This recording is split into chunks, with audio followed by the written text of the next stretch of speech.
começar mais uma entrevista do Espiritismo BH. Esperamos que você goste. Neste programa nós vamos abordar o livre-arbítrio e convidamos o querido companheiro Ricardo Vardil, aqui do Espiritismo BH, que vai discorrer sobre o tema para nós. Tudo bem, Ricardo? Tudo bem, Marcelo. Ricardo, qual o conceito mais geral de livre-arbítrio? Muito bem. Eu vou, vamos dizer assim, colocar aqui o conceito bem genérico, que seria a capacidade do homem de diante de um juízo, fazer uma escolha. A liberdade que ele goza, que nós gozamos, de fazer uma escolha. De tomar decisões. Tomar decisões a partir de uma ideia, de um juízo prévio. O livre-arbítrio existe no reino animal? Então, Marcelo, para responder isso aí, eu vou resgatar aqui a ideia do Dr. Jorge Andrés, né, que é um médico do Rio de Janeiro, com vários livros já bem consagrados na literatura espírita, no meio espírita. Ele faz um desenho esquemático muito bom, que ele coloca o seguinte: o princípio inteligente, né, no processo evolutivo, ele faz estágios no reino mineral, no reino vegetal, no animal e nominal. E em cada reino ele angaria, né, ele apreende uma habilidade fundamental, característica daquele reino. Assim, no reino mineral, ele apreende as leis de atração. Logo depois, no reino vegetal, ele apreende a sensibilidade. E no reino animal, o instinto. Quando chega no homem, ele apreende o discernimento da razão. É quando então nasce a condição da escolha, né, do livre-arbítrio. Então o que nós vemos é o seguinte, que até no reino animal prevalece o determinismo evolutivo, né, a força propulsora que nos impele ao encontro de Deus, no processo evolutivo do princípio inteligente. É o que nós observamos então numa colmeia, num formigueiro. Eles trabalham sempre do mesmo jeito. Eles obedecem à lei determinística de funcionamento dentro da harmonia cósmica. Né? Então ali nós temos claro ali um fator de determinação. Né?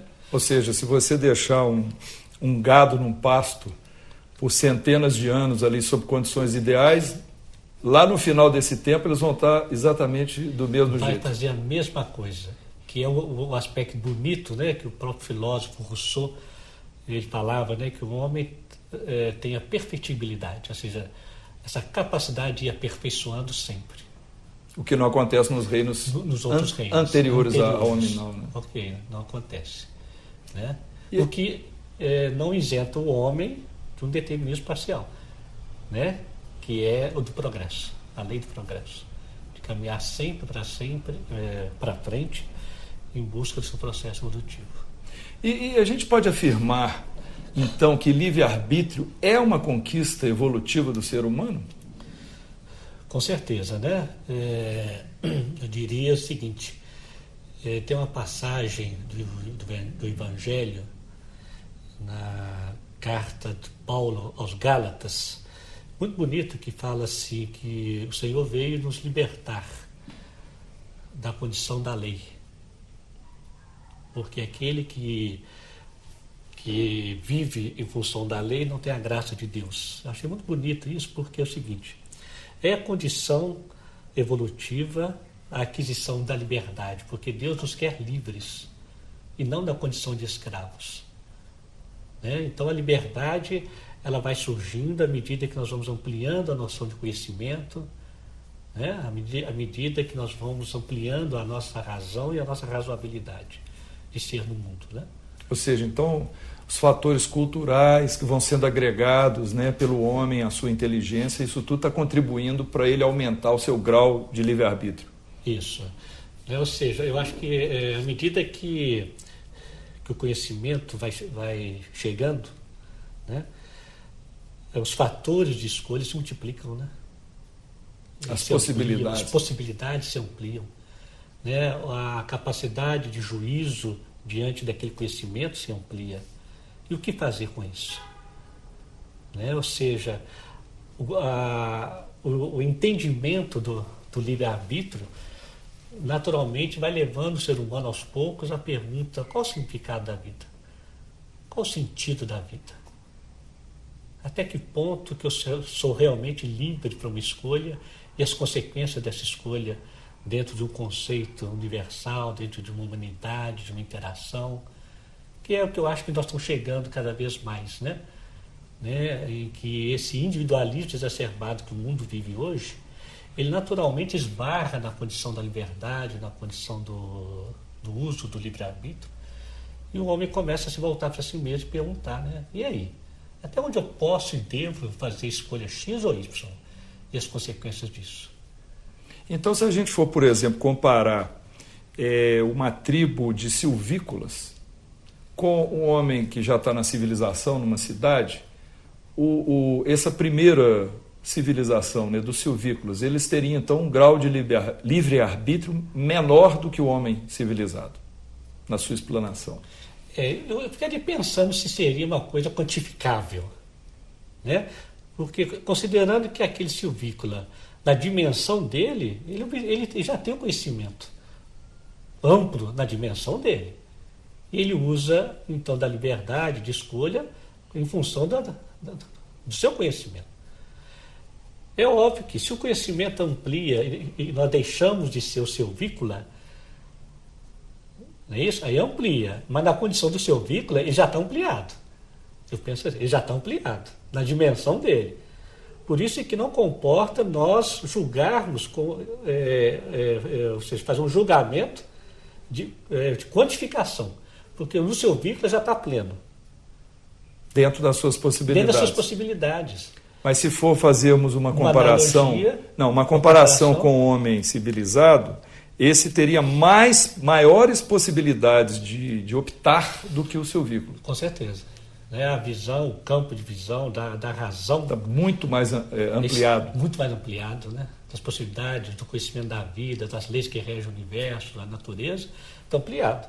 Então, se antes fazia sentido eu queimar alguém em adoração a um Deus, hoje a gente questiona isso. Espera lá, como é que esse negócio queimar? Né? Qual a razão disso? Que Deus é esse que exige queimar? Houve ampliação, né? Sem dúvida. De percepção. Então, dentro do seu exemplo, a criatura humana começa a perceber que ela ofereceu outro em sacrifício, holocausto para agradar a divindade, vai perdendo o sentido dentro de uma lógica, né? Que a sua inteligência está indicando um caminho mais coerente do que esse. Justo.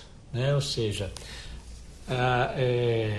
entendendo a razão como um estado de alma capaz de analisar, de comparar, de avaliar causa e efeito, os fenômenos da vida, à medida que o conhecimento amplia, é natural que ele questiona conceitos antigos. Né? Ou seja, aqueles conceitos para aquela época, dentro de uma historicidade em que valores e interesses são avaliados, ou seja, é uma ampliação do conceito de verdade. Né? Ou seja, o que é uma verdade? A verdade tem que ser avaliada dentro de uma historicidade, de valores culturais, de interesses. Aquilo que era verdade outrora, hoje a gente analisa e vê, opa, já não é mais verdade. Era válido, não desmerece, mas temos uma outra ampliação de verdade. Porque o conhecimento, novos conhecimentos vão chegando, vão transformando o pensamento. E o mais bonito ainda nessa condição de liberdade é justamente o reconhecimento de uma verdade que não anula a outra verdade. Porque quando a verdade está a favor do poder, como estratégia de poder e de interesses pessoais, ela então anula as outras verdades, as coloca como falso. E eu que tenho a verdade. Mas com o passar do tempo, essa ampliação de percepção, eu reanaliso e vejo que aquilo que era verdade outrora era em função de um momento, daquele momento. Um momento cultural da época. Né? E assim nós vamos reavaliando toda a ciência, né? O que é a verdade da ciência? Isso que está sendo colocado hoje é verdade? Não. É parte da verdade, mas não é a totalidade. E aí a gente resgata uma ideia bacana, que é o seguinte: considerando que a verdade está sempre aliada a uma estratégia de poder, qual é a única verdade que é absoluta e que não está aliada à estratégia de poder? Que quando perguntaram a ele o que é a verdade, ele ficou em silêncio. Jesus. É a única verdade que a gente pode Não apenas crer, mas saber. Ricardo, determinismo e livre-arbítrio coexistem no processo evolutivo? Então, eu diria o seguinte, que existe um segundo que nós somos livres, que é o momento da escolha. A partir do momento da escolha, nós caímos num determinismo natural, do efeito. Mas a misericórdia de Deus é tão linda que, ainda que haja o determinismo do efeito, eu estou livre para a nova escolha.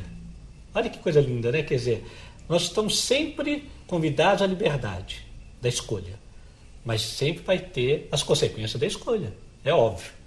Mas se essas consequências da escolha ferem a minha consciência, né, eu estou pronto para uma nova escolha. Ou seja, o arrependimento é uma bênção, não o remorso, porque o remorso é um processo patológico. Mas o arrependimento é a constatação que eu feri a lei de Deus que se encontra dentro de mim mesmo, na consciência. Se eu percebo, eu vou atrás e mudo. Isso é um fenômeno fantástico do cotidiano nas relações humanas. Porque é incrível, como que a gente é capaz de 1 minuto fazer guerra e por que nem em 1 minuto não faz amor também? Se a gente retoma o processo imediatamente, ou seja, fazer uma escolha que não foi boa é natural da condição humana. O que eu faço com ela é que vai diferenciar o sábio do não sábio. Né? Ou seja, aí entra os fatores de impedimento, que é o orgulho, a ignorância, a vaidade, que nos impede de usufruir do arrependimento e reconstruir. Então aí é que eu acho bacana a lei de ação e reação. Porque veja bem, é reação, é repetir a ação, não é punitiva. Eu fiz algo que não foi bom, eu volto no campo da vida para fazer a mesma coisa, para aprender. Ou seja, aí para a gente entender isso melhor, que é muito bacana, é o seguinte, o André Luiz fala o seguinte, quando a gente coloca um espinho no outro, a gente coloca na própria consciência. De tal maneira que aquilo que eu infringi no outro, eu infringi em mim mesmo. E uma vez que a consciência se desperta desse conflito de consciência, dessa mancha que ficou em mim, eu quero consertar. E a maneira que eu tenho de consertar é retornando e fazendo o oposto. Então é a lei de oposição, não entra com os contrários. Por isso que o Joana de Anjos fala que a consciência nasce no conflito dos opostos. Ou seja, se eu outrora descuidei e abandonei, gerou uma série de danos, aquilo fica em minha alma, esculpido sob a forma de sensação. Que ao reencarnar, essa sensação de abandono e de descuido é tão intensa que eu não suporto como angústia e culpa, que para aliviá-la eu vou cuidar, eu vou proteger. E na medida que eu cuido, eu protejo, eu estou conquistando a virtude que me faltou outrora. Então a culpa ela passa a ser um agente impulsionador da aquisição da virtude que me faltou outrora. Até que chega um momento, que costuma ser as crises dos 40, 50 anos, que é o momento de desculpabilização por reconhecer que eu já conquistei. Eu não preciso mais me culpar, porque eu conquistei. É a alegria de reconhecimento da própria singularidade na dinâmica de ação e reação. O Emmanuel, no livro Leis de Amor, ele dá uns exemplos fantásticos. Ele fala, por exemplo, um exemplo lá que ele fala assim, para a gente perceber que não é punitivo, é educativo, é conquista de valores. Que ele fala assim, aquele que outrora usou da palavra para esparzir a discórdia, muitas vezes retorna na condição de professor para ensinar disciplinas. Olha que coisa linda.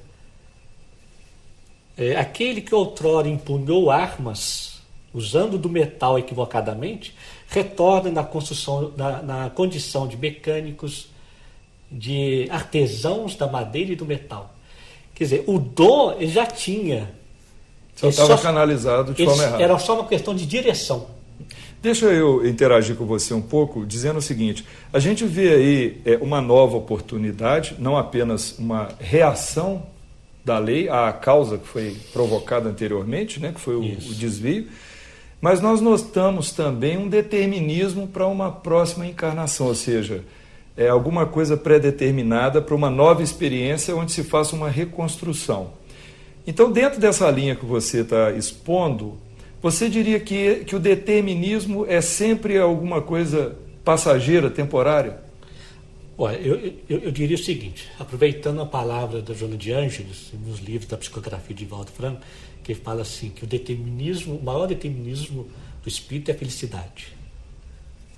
Então, na verdade, esse determinismo é uma constante em nossa vida, entendendo como força de atração a Deus.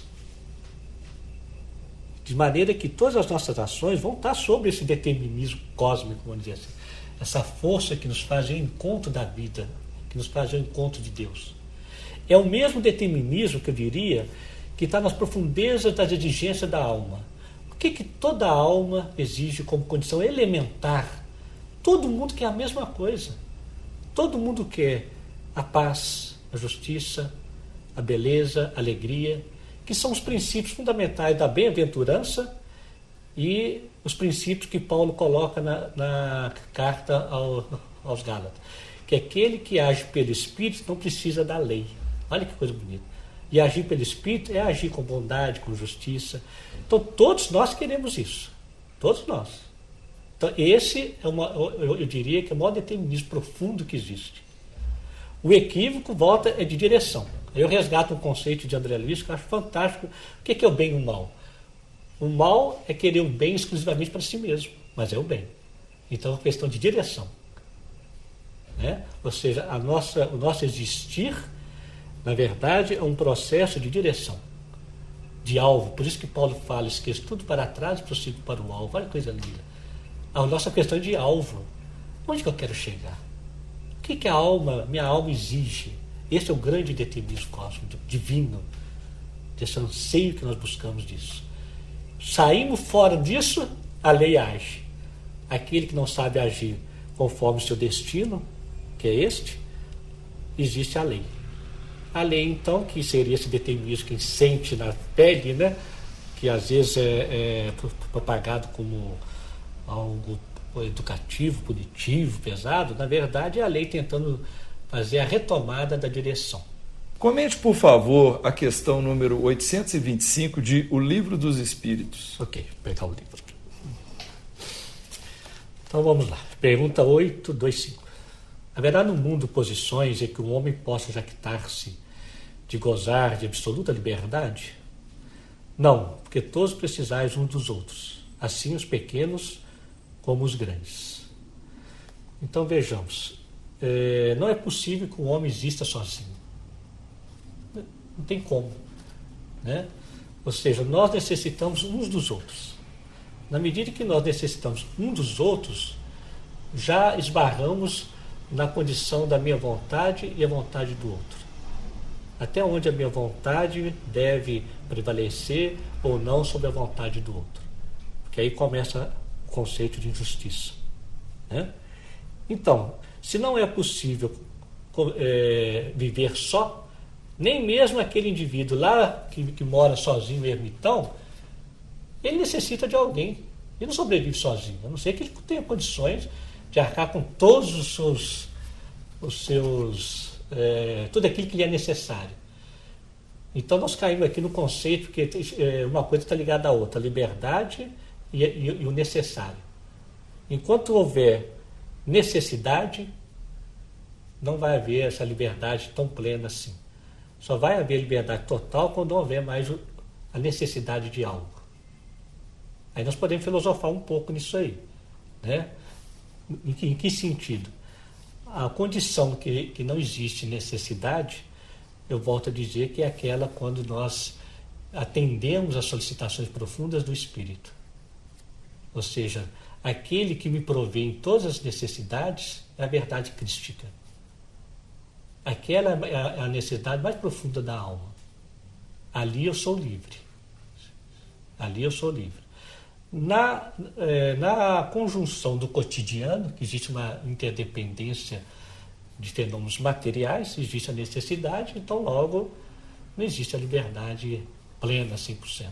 Ou seja, na vida de relação, a nossa liberdade sempre vai encontrar a liberdade ou o direito do outro. Ou seja, vai encontrar o livre-arbítrio do outro. Né? Eu tenho, eu também tenho. E como chegar nesse consenso? Aí esbarra. É o grande dilema humano. Né? Ou seja, desse não respeito ao livre-arbítrio do outro e o outro para comigo é que nasce a injustiça. Como tornar isso justo? Como tornar justo é se nós entendermos que ambos querem a mesma coisa, ainda que seja de maneiras diferentes. Se ambos querem a mesma coisa, aí nós damos as mãos. E aí nasce a liberdade, porque ambos querem a mesma coisa. Já não há mais os contrários que se anulam. Ricardo, há alguma situação na qual o homem goza de total liberdade?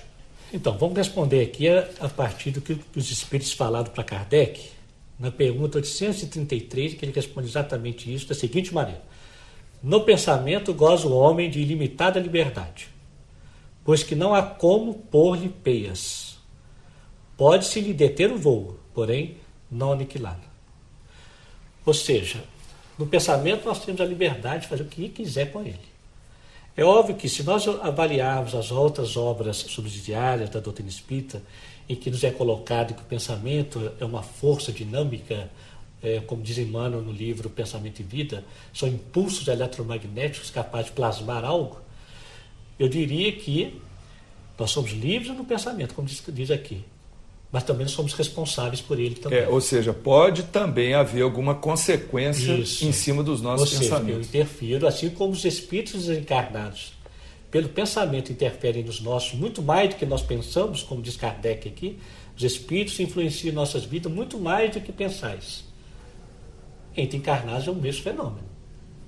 Agora, o que cada um vai fazer, como registra esses pensamentos, e que Kardec também fala aqui, como saber que o pensamento é meu e é do outro?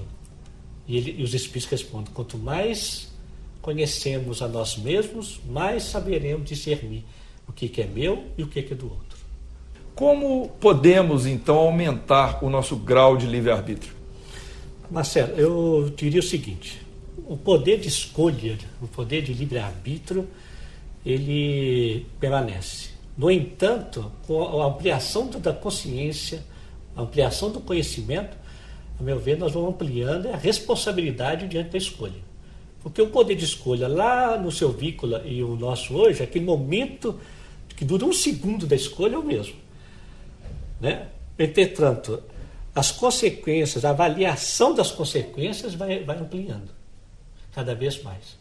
Ou seja, o grau de responsabilidade, né? Responsabilidade e até mesmo de manifestação do homem se amplia com a evolução, mas também aumenta as suas responsabilidades no seu ambiente, é isso que você está dizendo? É isso aí. Né? Ou seja, cada vez mais eu vou pensar mais, refletir mais antes de fazer uma escolha. Cada vez mais. Nós temos esse tempo da escolha. Agir menos impulsivamente, né? E pensar mais conforme esse quanto de conhecimento, de valores, em que associam as questões éticas, as questões morais e a definição da responsabilidade. De tal maneira que cada vez mais eu vou saindo da condição do eu para eu, você, nós. À medida que eu coloco nós na nossa decisão, eu repenso tudo. Na medida que eu digo só eu, né, ou seja, o nível de consequências ali é bem diferente. É bem diferente. Ricardo, e até que ponto o homem está predestinado a fatalidades nas quais ele não poderia nem usufruir do seu livre-arbítrio? Veja bem, então, a partir do momento que a gente faz escolhas, ações, elas vão determinar fenômenos. Esses fenômenos não necessariamente obedecem a uma regra rígida, né, da lei de Italião, né? Ou seja, se a fatalidade é a felicidade, vamos colocar assim, né, no sentido mais profundo, o processo do planejamento reencarnatório vai escolher aquilo que é mais adequado às possibilidades do espírito reencarnante. Então a misericórdia divina trabalha com possibilidades, mas mantendo o eixo central. É como se fosse um vetor da reencarnação. Esse vetor ele atrai, pelo seu campo eletromagnético, fenômenos, pessoas, né, oportunidades. Ele atrai. em função do núcleo reencarnatório que está sendo trabalhado ali naquela vida. Mas ele atrai. Mas como ali, ao longo do processo, nós temos livre-arbítrio, vamos fazendo escolhas, nós fazemos escolhas, mas a escolha não sai fora do imã do vetor reencarnatório. Né? De tal maneira que as possibilidades de êxito são enormes, porque esse vetor, esse imã, ele atrai as possibilidades do sucesso e não do insucesso. Não é como algumas pessoas pensam, eu vim para nascer e casar com Raimundo. Mas vai que acontece alguma coisa que esse Raimundo esquece os seus compromissos, ou sei lá. Vai estar com Pedro, cujo conteúdo reencarnatório se aproxima da necessidade minha. Ou seja, aquele vetor reencarnatório atraiu as possibilidades. Assim como as questões de emprego, né? Ou seja, existe uma trajetória primordial e dentro dela um mar de possibilidades. Ou seja, então não estamos aqui na Terra sujeitos a acontecimentos predestinados em todas as nossas ações aqui na nossa vida. Né? Existe sim vamos dizer assim, o eixo principal, a gente não escapa. E na hora que tenta escapar, algo acontece que nos atrai para ele, que é a lei. Através da dor, da enfermidade, né? Fica atraindo. Né? Eu me lembro de um fato que aconteceu comigo, que eu acho que simboliza muito isso, uma experiência pessoal, que é interessante. Algum tempo atrás eu estava no processo de construção da nossa casa própria, né? E no finalzinho da construção eu fui vítima de um assalto. E o assalto é uma coisa horrorosa, a mão armada, então a gente fica já querendo se proteger, armar a casa, aquela questão toda, né? E aí, na ocasião, um amigo espiritual comentou conosco da seguinte maneira, que é óbvio que nós estamos num momento social que essas situações se tornam, às vezes, mais frequentes. Mas elas, por si, não abalam esse eixo reencarnatório, porque ela não tem ali uma conotação moral forte. De tal maneira que, se eu quisesse me defender, poderia defender. Mas aquilo que estava programado, que tem uma conotação moral profunda e necessária naquela reencarnação, não adianta fugir. Pode construir uma fortaleza, fosso de jacaré, que vai ao seu encontro. Isso é lindo, por quê? Porque resgata em nós que a única segurança que nós temos na vida, a certeza que nós temos na vida é a presença de Deus em nossa vida. Ele que é a única segurança. Eu posso me precaver de algumas situações, né, de previdência, que é como Joana de Anjos fala. Você pode fazer a revisão do seu carro direitinho para a viagem. Mas se tiver na necessidade da sua vida passar por um acidente grave, que vai mobilizar o seu processo reencarnatório, com revisão ou sem revisão vai acontecer. Então isso é bom, porque nos dá tranquilidade. Eu faço a minha parte e a outra eu entrego para Deus. Ou seja, eu resgato o significado de cada momento. Ao invés de ficar preocupado com fatalidade, né, ou seja, isso tem que acontecer ou não tem, haja o que acontecer, eu vou perguntar o que a vida quer de mim, ao invés de perguntar o que eu quero da vida.